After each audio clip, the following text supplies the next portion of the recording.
23 грудня, середа, в ефірі інформаційна служба «Азаман». Я Уріні Сітумєрова. Вітаю вас. Від 13 до 19 років колоній суворого режиму. Такі драконівські терміни запросив окупаційний прокурор для фігурантів Білогірської групи у так званій справі про тероризм. Судилище над Енвєром та Різою Омєровими та Айдером Джапаровими відбудеться у Південному окружному військовому суді Ростова-на-Дону. Зокрема, Енвєру Омєрову запросили 19 років колонії суворого режиму. Його синові Різі Омєрову – 13, а Айдеру Джапарову – 18 років у колонії суворого режиму. Прокурор виступав всього 5 хвилин. Він заявив, що в бранців знайшли буцімто беззаперечні докази терористичної діяльності, а саме книжку, яка в Росії вважається екстремістською. Захист обурюють такі закиди, оскільки чоловіки нікому не вчинили зла, а переслідування почалися після окупації Криму. Нагадаємо, Енвєра та Різи Омєрових і Айдера Джапарова затримали в червні минулого року. Їм закидають тероризм та участь в забороненій в Росії організації Хізбут Тахрір.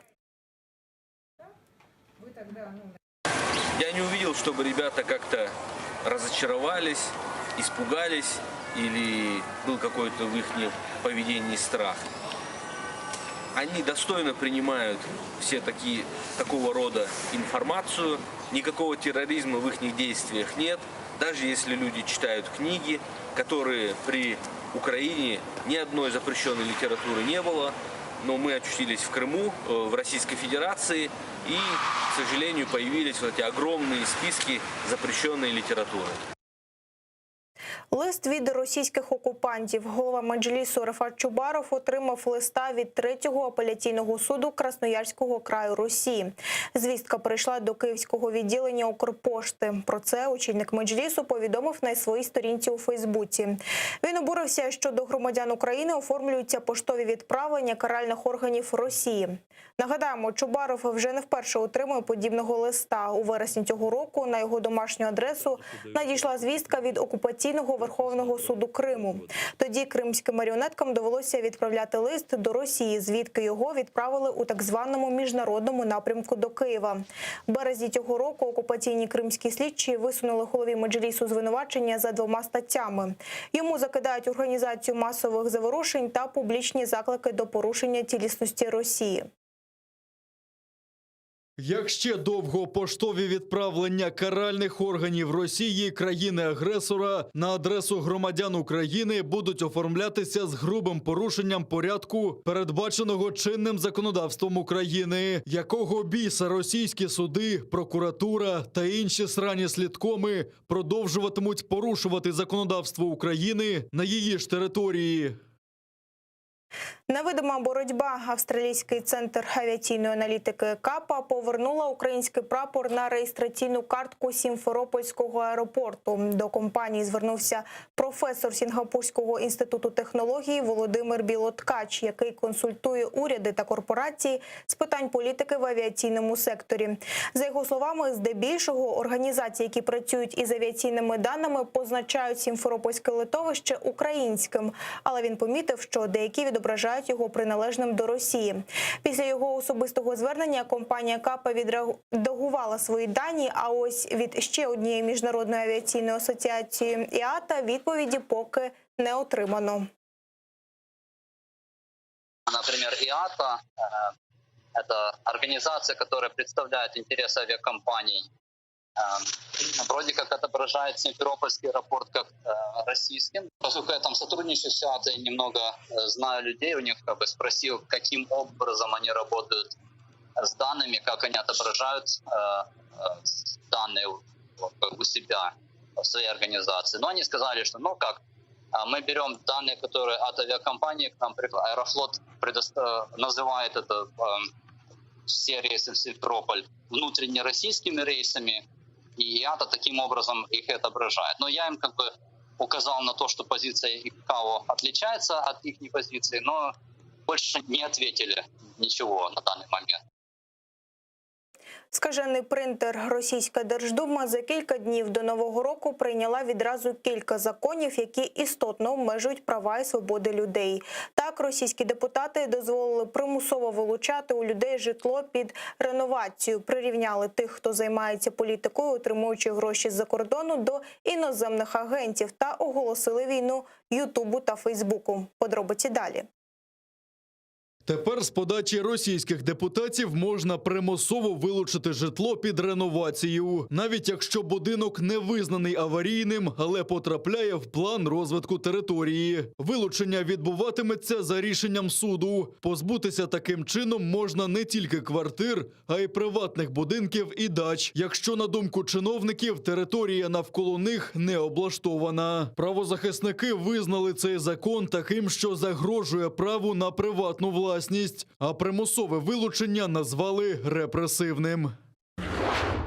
Ще одним законом Держдума ввела додаткові критерії про визнання фізосіб іноземними агентами. За новими поправками до іноземних агентів зарахують фізичних осіб, які займаються в Росії політичною діяльністю, отримуючи гроші з-за кордону. Іноземними агентами тепер стануть і незареєстровані громадські об'єднання, що займаються політикою і отримують іноземне фінансування. Закон забороняє іноземним агентам займати посади на державній службі. Також їм заборонено допуск до державної таємниці.